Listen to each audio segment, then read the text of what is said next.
क्या पहुंचाएंगे आप जनाब? आप तो बसे बसाए घर को उजाड़ने की कोशिश करते। हो रहा है ना उत्तराखंड में, पूरी बस्ती बसी हुई है कि नहीं? 4000 घर है उस बस्ती में, हल्द्वानी, उत्तराखंड के हल्द्वानी में। और अब आए निकल कर क्या कहा जा रहा है कि ये जो पूरी बस्ती है, इस बस्ती, ये बस्ती रेलवे की जमीन पर बसी हुई। 4000 घर है, तकरीबन 40,000 लोग हैं। पता है क्यों? वो पूरी बस्ती एक शहर की शक्ल में है, छोटा सा शहर, कस्बे की शक्ल में। और सिर्फ बस्ती वो नहीं, झोपड़पट्टी वाले नहीं है, बाज़ाब्ता आलीशान बिल्डिंग है। 1960 से वो लोग रह रहे। 1960 का नक्शा आज मैंने न्यूज के अंदर में देखा, बात आ गई तो बता रहा।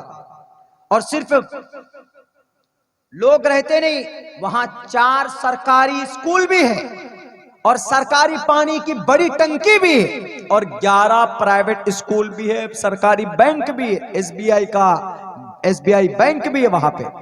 अब बताइए, उस घर को तोड़ने की बात की जा रही, क्यों जी? इतने साल से कहां सो रहे थे?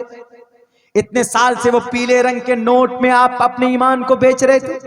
सन 2016 के बाद में वो 2000 के वो गुलाबी नोट में आप अपने ईमान को बेच रहे थे। वो अधिकारी लोग जो बिजली बिल भी जारी करते थे, पानी का बिल भी लेते थे, टैक्स भी लेते थे, तब क्यों नहीं, जब सरकारी स्कूल बना तो क्यों नहीं ऑब्जेक्शन उठाया? हजरत उमर फारूक की जिंदगी उठाकर देख लो, अगर कहीं पर कोई बेघर होता तो खुद से तिरपाल उठाकर, कपड़े उठाकर और प्लास्टिक उठाकर ले जाकर जनाब उसका तंबूरा बनाते थे जाकर कि ये बेघर है, ये इंसान, इसके सर पर छत होना चाहिए। इस्लाम से मुकाबला करने चले हो, हजरत उमर फारूक कंधे के ऊपर जनाब अनाज की बोरियां और आटे की बोरियां लेकर और हाथ में घी की थैलियां लेकर रातों को बस्तियों में गश्त लगाते थे कि किस घर के अंदर बच्चा भूखा नहीं सोया है, रो रहा, उसके घर के अंदर में खुराक पहुंचाते थे। आज बसे बसाए तुम बस्ती को उजाड़ने की कोशिश करते हो। तकरीबन 1.25 लाख बच्चे अपनी इज्जत को बेचती हैं, तब जाकर उनका घर का चूल्हा जलता है। क्या कहा गई भारत के संविधान का आर्टिकल 21, जिसमें कहा गया protection of certain rights and personal liberty.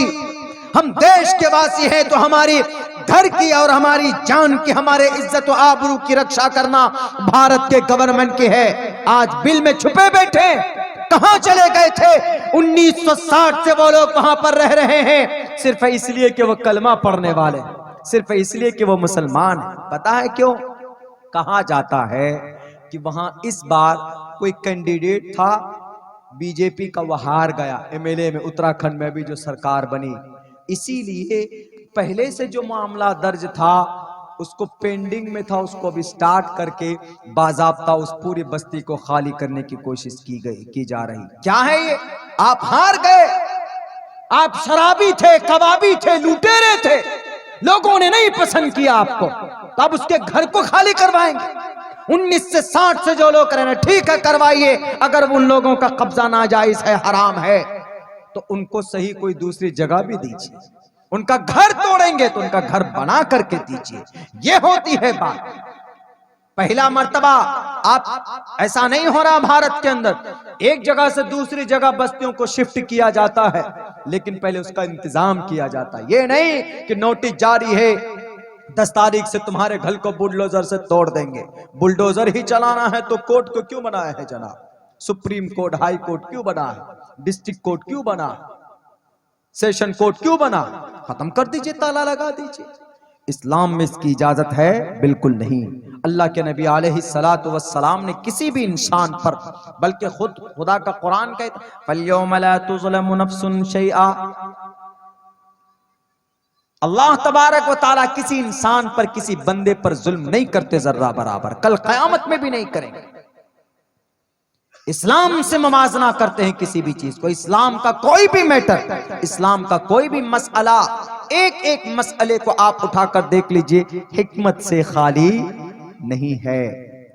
मैंने ये जो वाकयात हुए अभी रिसेंटली, मैंने उसी के ऊपर समझाने की कोशिश की कि लोग इसको, हम लोग अगर कहते हैं कि इस पर अमल कीजिए तो ये फायदा होगा, तो लोग यूं कह देते हैं कि नया मौलाना, नया फतवा, नए नए मौलाना, नया नया कानून, नया नया फतवा आया जी। देखिए नया मौलाना है तो नया फतवा आ गया। इसलिए दुनिया देश फतवा से नहीं चलेगा। हम कहते हैं अगर आपको शक है,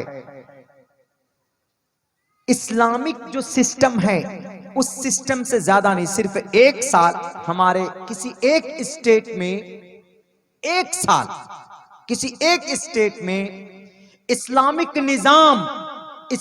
निजाम जो है उस हिसाब से एक साल तक आप सिर्फ उस स्टेट को चलाने की इजाजत दे दीजिए, तो मैं दावे के साथ कह सकता हूं जिना का बाजार खत्म हो जाएगा, चोरी बंद हो जाएगी, बेईमानी सब खत्म, अय्याशी शराब नोशी सब खत्म, जवान बेटियों की इज्जत और आबरू को लूटना सब बंद, सारी चीजें नॉर्मल हो जाएंगी। सारी चीजें आप सिर्फ एक साल इस्लामी निजाम के तहत आप खुद चलाएंगे।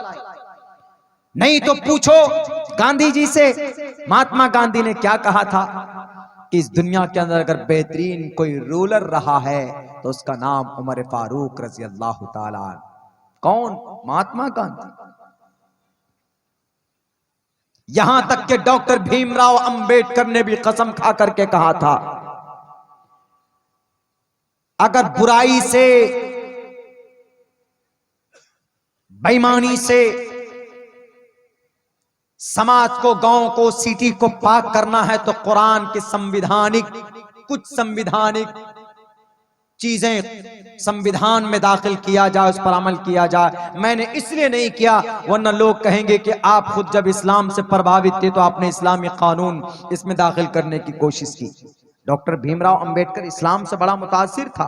वो एक जगह एक मौके पर आया भी था, कम से कम अपने कई हजार अनुयायी के साथ में इस्लाम कबूल करने के लिए कि we want to convert my religion into the Islam, आया था वो। लेकिन उनको किसी बड़े लीडर ने, नाम नहीं लूंगा, किसी बड़े लीडर ने कहा कि अच्छा आप मुसलमानों में मुसलमान बनने जा रहे हैं, क्या बनोगे आप? बोलो, तबलीगी बनोगे कि जमात इस्लामी वाला मुसलमान बनोगे कि अहले हदीस वाला मुसलमान बनोगे कि देवबंदी वाला मुसलमान बनोगे कि बरेलवी मकतबे फिक्र वाला मुसलमान बनोगे? उसमें उलझा दिया उसको। बोला अच्छा इसमें भी ऐसा होता? कहा ऐसा होता है, डंडा लाठी सब कुछ चलता है इनमें, एक दूसरे के खिलाफ हैं वो लोग भी। वो बेचारा इन चीजों को देखकर फिर अपना उसने सोचा कि भैया हम वहीं पर ठीक है जहां पर हैं। तो कभी कभी हम लोगों के भी झगड़े, आपसी झगड़े, वो दूसरों की हिदायत में रोड़ा बन जाता है। बहरकैफ हम लोगों को लड़ने के लिए कुछ नहीं करना है, बल्कि हमें तो मिलकर रहना है, हमें कुरान और शरीयत पर अमल करना है, हमें एक दूसरे के खिलाफ नहीं जाना।